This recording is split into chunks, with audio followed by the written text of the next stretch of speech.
Hi, magandang gabi sa inyo mga kasawi. Kamusta na po kayong lahat? Naway nasa mabuti kayong kalagayan at mag-iingat kayo palagi mga kasawi. At syempre ang ating tatalakayin ay galing ulit ito sa ating mga followers mga kasawi na ito yung kanyang kahilingan.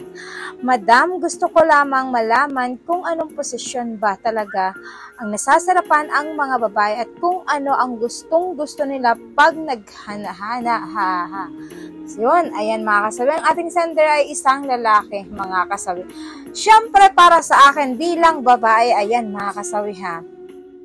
Yung kami pa ay ng aking asawa dati, yung ex-husband ko. Siyempre, ang pinakagusto ko na posisyon na ginagawa namin na mag-asawa dati ay 69 mga kasawi. Kasi mas bet ko yung 69 na posisyon kasi doon ako mas nasasatisfied or mas nasasarapan mga kasawi kapag kayon ang ginagawa namin na mag-asawa. Pero sabi ko nga sa inyo, depende sa mga kababaihan kung ano ang mga posisyon na gusto nila. May iba naman na gusto nila ay dog style. May iba't ibang posisyon kasi yan mga kasabi. Ang iba naman helicopter, ang iba naman basta depende sa mga kababaihan kung ano yung mga gusto nila. Pero for me, para sa akin, ang pinakamasarap na gusto na ginagawa, na gustong-gusto ko na ginagawa sa akin ng asawa ko dati is 69 mga kasawi.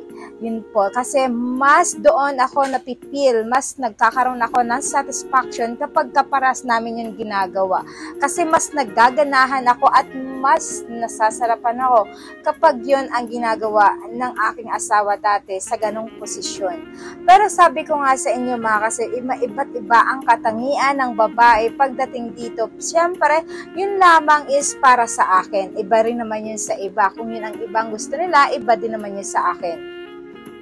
Siyempre, hindi kasi natin pwede na paghambingin na pare-parehas ang mga kagustuhan ng iba't ibang babae. Iba't iba talaga yan. So, kung para sa akin yun ang gusto ko, sa iba naman is iba rin naman yung gusto nila.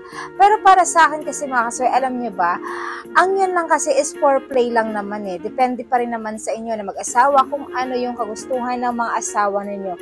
Maaari nyo mungin ang inyong mga asawa kung ano ang mga gusto nilang posisyon. Mas maganda yon kapag once sa sinabi sa inyo ng asawa ninyo na eto yung gusto ko, love, na posisyon, dapat ito yung gawin mo para mas nasasarapan ako, mas nasasatisfied ako kapag ka ito yung ginawa mo sa akin. So kapag ka sinabi ito ng asawa mo sa'yo, kailangan gawin mo ito para mas nasisiyahan siya, mas nahihits niya yung 100% na sarap, 100% na satisfied talaga siya. Kasi ang mga kababaihan, alam nyo ba, gustong-gusto na nasasatisfied kami pagdating sa kama na maghana-hana mga kasabi. Kasi iba yung sarap nun kapag kami ay naabot namin yung 100% na sarap at 100% narurok ng kaligayahan mga kasawi. Siyempre, sino ba yung mga babae na aayaw pagdating dito sa ganitong usapin mga kasawi?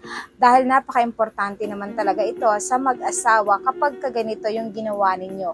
Kailangan wag munang ipaso, kailangan magkaroon kayo ng foreplay na mag-asawa kasi doon ninyo mas na-express yung kagustuhan nyo na gawin nyo sa isa't isa. Diba sabi nga nila kapag ka-normal lang kayo, wala kayo pagdating sa kama mga kasawi, yung parang wala lang yung asawa mo, napakatahimik, pero pagdating sa kama, alam mo ba, doon lumalabas yung pagka-animalistic ng isang tao, yung malahalimaw pagdating dito kasi yung hindi nyo ina-expect sa isang babae ay kaya niya rin palang gawin kapag kayo ay naghana-hana, lalo kapag kapanapalabas nyo pa ang L na L ang isang babae, naku, magugulat kayo, yung asawa ninyo ay malahalimaw sa galing pala pagdating sa kama mga kasawi.